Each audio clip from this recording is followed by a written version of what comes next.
उन्हाळा आणि त्या टाईममध्ये थंड सरबत पिणं काफी नाही आहे, त्यासाठी खाण्यापिण्याचंही ध्यान ठेवलं पाहिजे. म्हणून आज बनवते refreshing and digestion friendly dish दही भात.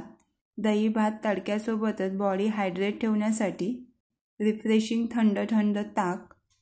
तांदूळ मी घरातलेच घेतलेले आहेत, जे डेलीला युजिंगला जे भात बनवते तेच तांदूळ घेतलेले आहेत. 1 कप तांदूळ 3-4 पाण्याने स्वच्छ धुवून घ्यायचे. तांदूळ पाण्यामध्ये मिक्स करून चवीनुसार मीठ. डेली जो आपण भात शिजवतो तो सुटसुटीत असा भात शिजवतो त्याप्रमाणे शिजवून नाही घ्यायचं, सॉफ्टमध्येच भात शिजवून घ्यायचं आहे. मी पॅनमध्ये भात घेतलेला आहे कारण की मी दूध जो यामध्ये मिक्स करणार आहे तो कच्चा दूध असल्यामुळे पॅन खाली गॅस ऑन करून दूध मिक्स करून गरम करून घेणार आहे, म्हणून मी पॅन घेतलेला आहे. तुम्ही बाउलमध्ये डायरेक्टली भात घेऊ शकता. पॅनमध्ये भात सॉफ्टही होते दूध मिक्स केल्याने. तुमचा जर भात जर पूर्ण सॉफ्ट असेल तर तुम्ही पॅनमध्ये न घेता डायरेक्ट बाउलमध्येच घ्या. जेवढं तुम्ही भात घेतला असेल त्याप्रमाणे दही मिक्स करून मी अर्धी वाटी दही मिक्स करून घेतले. नंतर परत थोडं 3 चमचे मिक्स करून घेतले. भात पूर्णपणे दह्यामध्ये भिजून घ्यायचं आहे. तडका लावण्यासाठी 2 टीस्पून तूप, जिरा, राई, हिंग, 2 सुक्या मिरच्या आणि कढीपत्ता. तिखट मिरची तुमच्या आवडीनुसार मी 4 मिरच्या घेतल्यात. तुपामध्ये फोडणी चांगली सॉते करून घ्यायची आहे. मी यामध्ये तूप घेतलेलं आहे. तुपाऐवजी तुम्ही वनस्पती घी नाही तर तेलाचाही वापर करू शकता, पण तूप मिक्स केल्याने टेस्ट छान येते दही भाताला. तडका मिक्स करून घ्यायचा आहे दही भातामध्ये.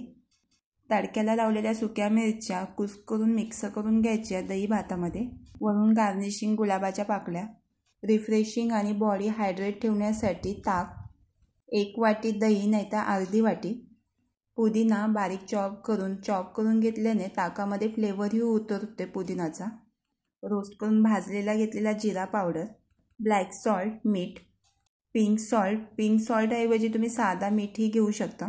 ब्लॅक पेपर पावडर, मिरी पावडर आवडली तर घ्या आणि आईस क्यूब. थंड पाणी मिक्स करून विस्करने मिक्स करून घ्यायचं आहे. ताक पिल्याने बॉडी खूप रिफ्रेशिंग आणि थंड राहते. मी विस्करने ताक फेटून घेतलं आहे. तुम्ही डायरेक्टली मिक्सरनेही फेटून घेऊ शकता ताक. ताकावर जिथपर्यंत छान असा फेस येत नाही तिथपर्यंत हलवून घ्यायचं आहे. जेवढ्या ताकाला तुम्ही छान असं हलवून घ्याल तेवढी टेस्टची छान येते. यामध्ये बारीक चॉप करून कोथिंबीरही मिक्स करू शकता. ताकावर याप्रमाणे छाज यायला पाहिजे, फेस यायला पाहिजे. ताकामध्ये मिठाचं प्रमाण थोडा जास्त लागतो. ताकामध्ये एकदाच मीठ मिक्स करून घ्यायचं नाही, चेक करून नंतर मिक्स करून घ्यायचं आहे. यामध्ये बारीक चॉप करून कोथिंबीरही मिक्स करू शकता. उन्हाळ्यामध्ये बॉडी हायड्रेटिंग आणि रिफ्रेशिंग ठेवण्यासाठी ताकाचा 1 तरी ग्लास पिला पाहिजे. वरून गार्निशिंग जिरा पावडर. लाईक, शेअर आणि सबस्क्राईब.